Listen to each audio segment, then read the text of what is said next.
Ẹ káàbọ̀ sí orí Mashola Gist TV. Ẹ jẹ́ ká jọ gbọ́ nǹkan tí Bolanle Ninalowo sọ. Hey, what's up, guys? How are you? Hey, guys, so look, my ears are full already. Everybody's calling me, people are commenting on my page about a video that's circulating about some guy doing his thing, having fun, enjoying himself. Some guy that's not Bolanle Ninalowo, that's not Makanaki. And I guess having a tattoo is now a halal. I don't know, but I mean, you guys can look at my tattoo. I saw the video, and I understand that the guy does have a band, but come on, guys. Like, I respect myself too much for that, and I will never, ever even disappoint myself, my family, or my fans like that. Okay, so bloggers and influencers and everybody that's just talking and trying to chase some clout, please. Join to your love. Let's respect each other. Let's respect ourselves. I love you guys. I love my fans. No, that video is not me. Like I said, this is my tattoo. You can look at it over and over again. I mean, but hey, things happen. That video is not me. So please, stop circulating this rumor or this negative thing about me. I'm not the one in the video, guys. Okay? And please, let's just let this end. All right? Thank you. I love you guys. Ẹ̀yin èèyàn lé Bọ́lá Ninalowo jáde ó sọ̀rọ̀. Bọ́lá Ninalowo jáde sọ̀rọ̀ wípé òun kọ́ lòun wà nínú fídíò èyí tí àwọn èèyàn ń gbé kiri o lórí bí wọ́n ṣe gbé òun síta pẹ̀lú ọmọkùnrin míì. Ẹ jẹ́ ká jọ gbọ́ gbogbo nǹkan tí Bọ́lá Ninalowo sọ. Ẹ káàbọ̀ sí orí Mashola Gist TV. Ṣé dáadáa la bá yín gbogbo lé ń kọ́? Ẹ̀yin èèyàn wa, ẹ̀yin náà mọ irú ìlú tí a wà yìí. Ẹ mọ̀ wípé ìlú yìí oríṣiríṣi ìwà pálapàla, ìwà àbánilórúkọ jẹ́ gbogbo ẹ̀ ló wà ní ìlú yìí. Ẹ̀yin èèyàn lé ẹ wo gbogbo ẹ̀sùn tí wọ́n fi kan Bolanle Ninalowo lórí bí wọ́n ṣe ní pé òun àti ọmọkùnrin ẹgbẹ́ bí wọ́n ṣe ń ṣe àṣemáṣe.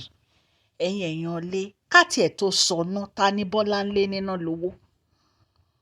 Mashola Gist TV jáde láti mú gist yìí wá nítorí pé Bolanle Ninalowo ó ní ìbẹ̀rù Ọlọ́run, kò ń ṣe oníwà pálapàla èyí tí àwọn èèyàn ń fi ẹ̀sùn burúkú yìí kàn.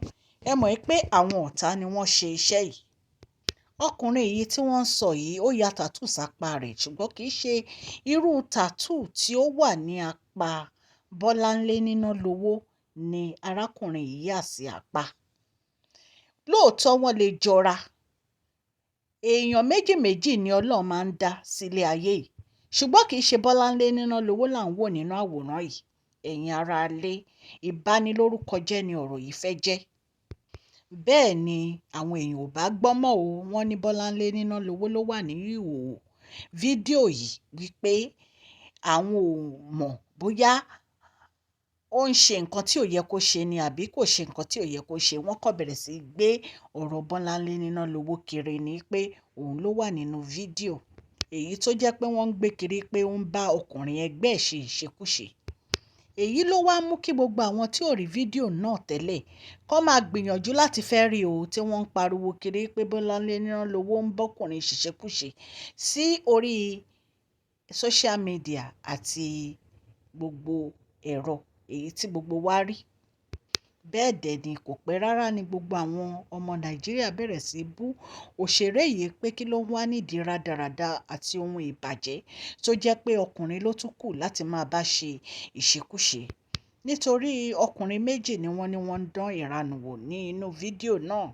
Wọ́n ní bẹ́ẹ̀ ni wọ́n bẹ̀rẹ̀ sí sọ̀rọ̀ burúkú sí Bolanle Ninalowo pé bóyá nǹkan tó fi kọ ìyá àwọn ọmọ rẹ̀ tí ó kọ̀ lẹ́nu ọjọ́ mélòó kan sẹ́yìn ni. Ninalowo jáde ó sọ̀rọ̀ o pẹ̀lú gbogbo nǹkan tí àwọn èèyàn ń sọ kiri wípé òun kọ́ lòun wà nínú fídíò yìí. Bolanle Ninalowo ní òun ò lè ṣe nǹkan tó jọ báyìí láíláí.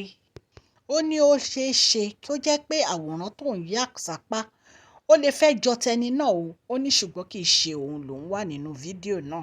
Nítorí nínú fídíò yìí a rí ojú onítọ̀hún rárá. Ṣùgbọ́n nǹkan àwòrán tí ó yà sí apá nìkan ni a rí. Bolanle Ninalowo sọ̀rọ̀ báyìí wípé ẹ̀yin èèyàn mi wàhálà ti wà báyìí o. Ẹ̀yin èèyàn mi etí mi ti kún gidigidi sí gbogbo nǹkan tí àwọn ènìyàn ń sọ lórí social media nípa àwòrán èyí tí wọ́n gbé jáde wípé òun lòún wà nínú ibi tí ọkùnrin méjì ti ń ṣe ìṣekúṣe. Ó ní ọ̀rọ̀ ìpè àti text ni òun gbà lórí fóònù tó jẹ́ pé àwọn èèyàn bẹ̀rẹ̀ sí sọ̀rọ̀ wípé kí ló sùn débi nǹkan tí ó ń ṣẹlẹ̀ yìí.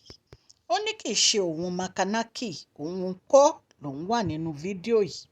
Ó ní kì í ṣe Bolanle Ninalowo ló wà nínú fídíò yìí wípé àwọn abanilórúkọjẹ́ ni wọ́n ṣe ìwà pálapàla yìí. Ó ní ṣé kí èèyàn tún wá ya tàtú sọ́wọ́ òun wá tún ní wàhálà báyìí. Ó ní kán wo tàtú tó ń yà sọ́wọ́ òun ò ṣẹ̀ṣẹ̀ ya tàtú sọ́wọ́. Ó ní òun rí fídíò náà, ó lóun dẹ̀ rí i pé ọkùnrin náà ó ya tàtú síbi apá rẹ̀ tó jẹ́ pé ibi apá òun náà dẹ̀ ni òun náà ya tàtú yẹn sí. Ó ní kì í ṣe òun lòún wà nínú fídíò náà, ó nítorí òun bọ̀wọ̀ fún ara òun dẹ̀ jẹ́ ẹni tó ní ìtìjú. Ó lóun ò lè já ẹbí òun kulẹ̀, òun ò dẹ̀ lè já àwọn olólùfẹ́ òun kulẹ̀ nítorí pé òun mọ̀ pé ẹni ọ̀wọ̀ ni àwọn òbí òun. Ó ní gbogbo ẹ̀yin blogger àti ẹ̀yin èèyàn tí ẹ̀ ń ba òun lórúkọ jẹ́, ó ní ẹ jọ̀ọ́ ẹ lọ fi ọ̀rọ̀ yìí ẹ lọ fi sí ibi ohun ìgbàgbé nítorí wípé nǹkan tí ẹ̀ rí òun ni ẹ̀ ń sọ kiri. Ó ní pé kí àwọn blogger yìí kán bọ̀wọ̀ fún ara wọn o, kán dẹ̀ respect ara wọn. Ó ní nítorí pé ìgbékúgbé ni wọ́n ń gbé kiri. Ó ní nǹkan tí ò ṣẹlẹ̀ ni wọ́n ń gbé kiri. Ó ní òun fẹ́ràn àwọn olólùfẹ́ òun gidigidi gan-an ni. Ó lóun ò dẹ̀ kí ń ṣe oníranù tó jẹ́ pé ó máa ṣe àṣemáṣe lórí social media.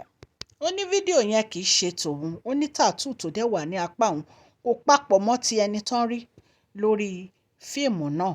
Ó ní ó ní kí wọ́n lọ stop gbogbo ìwà pálapàla èyí tí wọ́n ń wù àti ìgbékúgbé tí wọ́n ń gbé kiri. Ó ní kán má gbé nǹkan tí ò dáa àti nǹkan rádaràda jáde láti fi ba òun lórúkọ jẹ́. Ó lóun kọ́ lòun wà nínú fídíò yìí. Bẹ́ẹ̀ náà dẹ̀ ni àwọn olólùfẹ́ Bolanle Ninalowo àti àwọn ẹlẹgbẹ́ rẹ̀ tí wọ́n jọ ń ṣeré ti bẹ̀rẹ̀ sí sọ̀rọ̀ nípa ọ̀rọ̀ náà. Èyí tó ń jẹ́ ọmọ bọ̀tí náà jáde, ó dẹ̀ sọ wípé ó ti sọ bẹ́ẹ̀ wípé kì í ṣe tàtú tó wà ní ọwọ́ Bolanle Ninalowo ni ó wà ní ara ọkùnrin náà, wípé àwọn èèyàn kò fẹ́ ba Bolanle Ninalowo lórúkọ jẹ́ ni. Ọmọ bọ̀tí náà sọ̀rọ̀, ó ní pé àwọn ọmọ Nàìjíríà bó ṣe máa ń gbàgbọ́ lórí ọ̀rọ̀ rádaràda nìyẹn. Ó ní bí wọ́n ṣe ń sọ kiri ńgbà kan náà nìyẹn pé òun ní àjọṣepọ̀ pẹ̀lú ọmọ tó jẹ́ bí ẹgbẹ́ àbúrò òun tí wọ́n fẹ́ bá òun lórúkọ jẹ́. Ó ní kí àwọn ọmọ Nàìjíríà kí wọ́n dẹ́kun gbogbo irú àwọn ìwà ìbàjẹ́ báyìí wípé kò pọ́n wọn lé rárá. Ó ní nítorí pé àwọn wá jẹ́ ẹni tó jẹ́ pé ó ń ṣe tíátà, òun ní kí wọ́n wá máa ba àwọn lórúkọ jẹ́ wípé nǹkan tí ò ṣẹlẹ̀ ni àwọn ọmọ Nàìjíríà máa ní ó ṣẹlẹ̀. Ẹ̀yin èèyàn lé ọ̀rọ̀ lẹ ti gbọ́ yẹn o, ẹ jọ̀ọ́ mo bẹ̀ yín ni o. Gbogbo ọ̀rọ̀ tẹ́ ń sọ nípa Bolanle Ninalowo kò rí bẹ́ẹ̀ o. Bolanle Ninalowo kọ́ ló wà lórí fídíò tí ẹ̀ ń gbé kiri yìí. Ẹ̀yin blogger tẹ́ ń gbé kiri, ẹ mú fídíò yìí kẹ́ delete ẹ̀ nítorí pé arákùnrin kọ́ ló wà nínú fídíò yìí. Ẹ jọ̀ọ́ ẹ jẹ́ ká máa gbé nǹkan tó bá bójú mu. Gbogbo àwọn ìgbékúgbé tá à ń gbé kò ń ṣe nǹkan tó dáa. Nǹkan tó bá bójú mu ni ká máa gbé. Ẹ má máa jẹ́ ká bá àwọn èèyàn lórúkọ jẹ́ because kò sí nǹkan téèyàn fẹ́ gbà nínú irú ìwà báyìí. Ìwà tí ò dáa ni ká máa bá ni lórúkọ jẹ́. Ọlọ́run á ran gbogbo wa lọ́wọ́ o. Àmọ́ ọ̀rọ̀ yìí wá láti ilé iṣẹ́ Mashola Gist TV. God bless you all.